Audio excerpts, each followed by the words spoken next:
Et sans plus attendre, cap donc sur le Bénin pour 2-1 de la Nouvelle Tribune, notamment avec cette première version de la Nouvelle Tribune. Maghreb, une station de dessalement bientôt inaugurée. On reste à la une de la Nouvelle Tribune, cette fois avec le journal complet, mais on reste à la une quand même.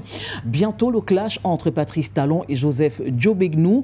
La question est donc posée à la une de la Nouvelle Tribune. On enchaîne avec Sidwaya qui est un quotidien burkinabé. Visite du président du Faso à Moscou, un séjour fructueux selon le ministre des Affaires étrangères. Les détails donc en page 5 de ce quotidien. Al-Ouida nous invite au Tchad avec la force conjointe Tchad-RCA entre phases opérationnelles. Le ministre tchadien de la Défense, Issaka Maloua Djamous, a été reçu lundi dernier par son homologue centrafricain, notamment Faustin Archange Touadéra. Et c'est ainsi que notre voix nous invite donc en Côte d'Ivoire, avec ce Chalora Akwaba, à tous les Ivoiriens face à la politique ivoiritaire du régime Ouattara. Le PDCI dribble le RHDP, Thiam comme Sonko, l'ivoirité dans toute sa laideur. Le parti Doufouette en congrès demain. Maktar Diop, DG de la SFI, le continent ne peut plus se contenter d'exporter des ressources brutes. Et on continue avec l'avenir. Oui, on reste notamment en Côte d'Ivoire.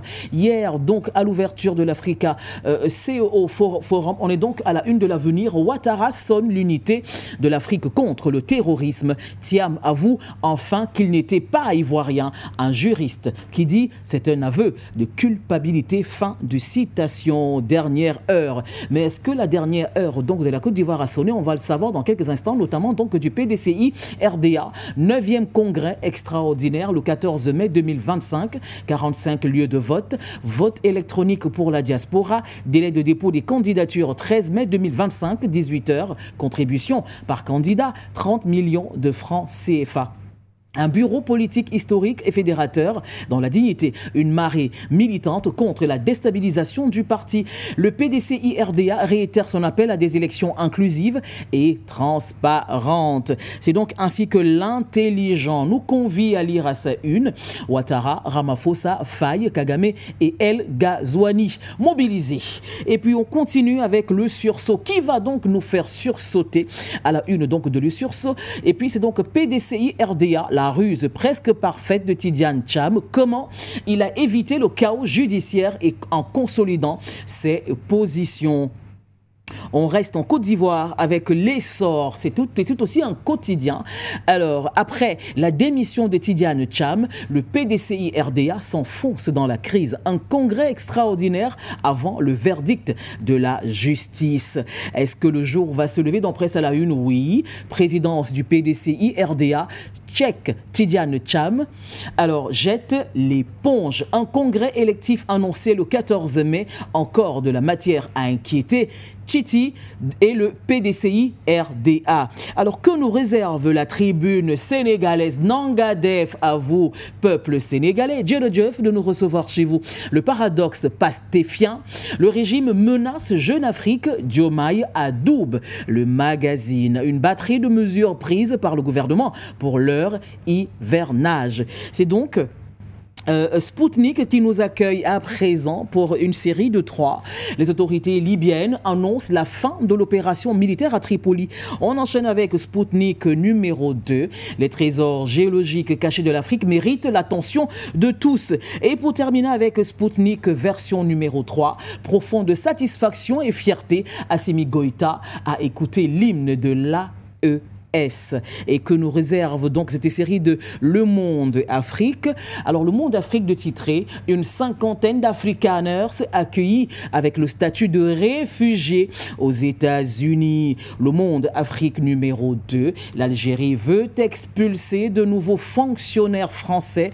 Le Quai d'Orsay promet une réponse immédiate, ferme et proportionnée. Et on termine avec Politics, le nouveau bébé de Pierre Claver. En codon, on va dire que c'est également un des joyaux du groupe For You Media Africa, ESSEC, un label d'excellence pour les leaders de demain. Les détails en page 4. Et puis cette grande une internationale panafricaniste, convergence entre Ibrahim Traoré et Serge Espoir Matomba. Les deux jeunes figures politiques de l'heure, porteuses d'espoir en faveur d'une Afrique souveraine et responsable de son destin, ont échangé à l'occasion de la célébration du 80e anniversaire de la victoire de l'armée rouge sur le nazisme hitlérien à la place rouge du Kremlin ce 9 mai 2025. Analyse et commentaires de la rédaction. Mesdames et messieurs, je vous donne rendez-vous en page 3. Fête de l'unité 2025, Douala se prépare. Est-ce qu'on peut parler de terrorisme transfrontalier? Interpellé au Cameroun, le chef de guerre Armel Sayo remis aux autorités centrafricaines. Est-ce qu'on peut dire Singila Mingi à tous les Centrafricains de nous avoir reçus chez eux? Les détails donc en page 11.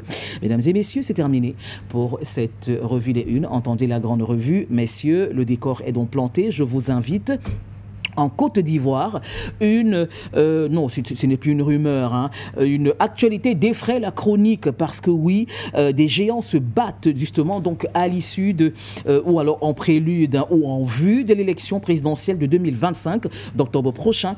Alors radié de la liste électorale et accusé d'avoir violé les textes du parti, Tidiane Cham a annoncé ce dimanche sa démission de la présidence du PDCI RDA. Officiellement, il évoque un harcèlement judiciaire. Officieusement, il tente d'éviter une disqualification certaine, analyse donc d'un repli stratégique maquillé en acte de dignité. Côte d'Ivoire, donc présidence du PDCI RDA, Tidiane Cham jette l'éponge.